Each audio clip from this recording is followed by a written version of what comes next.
திருப்புகழ் 865.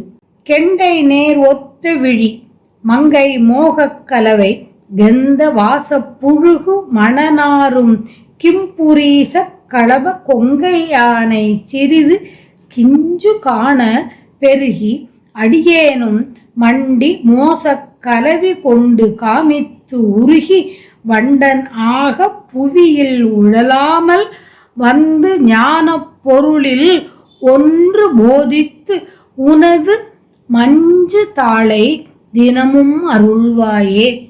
ஞானப் பொருளில் ஒன்று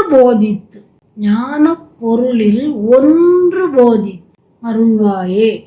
அண்டர் வாழ பிரபை சண்ட மேருகிரி இளைந்து வீழ பொருத கதிர்வேலா அஞ்சு வாயில் பரனை நெஞ்சில் ஊறி தவசின் அன்புளாரை சிறையிட அசுரோரை கொண்டு போய் வைத்த கழு நெஞ்சில் ஏற கழுகு கொந்தி ஆட தலையை அறிவோனே. கொண்டல் சூழ் அக்கழனி சங்கு உலாவி பரவு கும்பகோணத்தில் உரை பெருமாளே. வண்டன் ஆக புவியில் உழலாமல் வந்து ஞானப் பொருளில் ஒன்று போதித்து உனது மஞ்சு தாளை தினமும் அருள்வாயே. வானவர் வாழ வேண்டி ஒளியும் வன்மையும் உடைய கிரௌஞ்சமலை நிலை கலங்கி விழுமாறு போர் செய்த ஒளி வேலவனே ஒளிவேல் கையனே. ஐந்து பொறிகள் வழிகளாகும் அஞ்சு வாயில் சிவபெருமானை உள்ளத்தில் பதிய வைத்து பரனை நெஞ்சில் ஊறி தவநெறியில் அன்பு கொண்ட தேவர்களை சிறையிட்ட அசுரர்களை கொண்டு போய் கூறிய சூலம் அவர்கள் மார்பில் ஏறி பாயவும் கழுகுகள் கொத்தி விளையாடவும் அவர்களின் தலையினை அறிந்தவனே.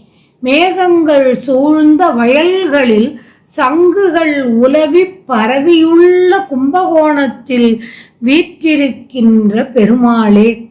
கெண்டைமீன் போன்ற விழியுடைய மங்கையர் மீது உள்ள ஆசை கலப்பானது மிக்க நறுமணம் உடைய புழுகு மனம் வீசுவதும் தந்தத்தில் பூண்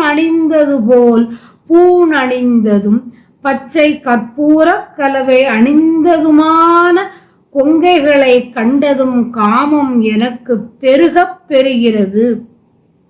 வஞ்சகத்துக்கு இடமான அக்காம உணர்ச்சியிலே உள்ளம் உருகி தீயவனாய் உலகில் அலையாமல் வண்டன் ஆக புவியில் உழலாமல் நீ எழுந்தருளி வந்து ஞானப் பொருளில் ஒன்று போதித்து ஞானப் பொருளில் ஒன்றை எனக்கு உபதேசம் செய்து நின் அழகிய திருவடியை நாள்தோறும் தந்து அருளுவாயாக என்று வேண்டியவாறு.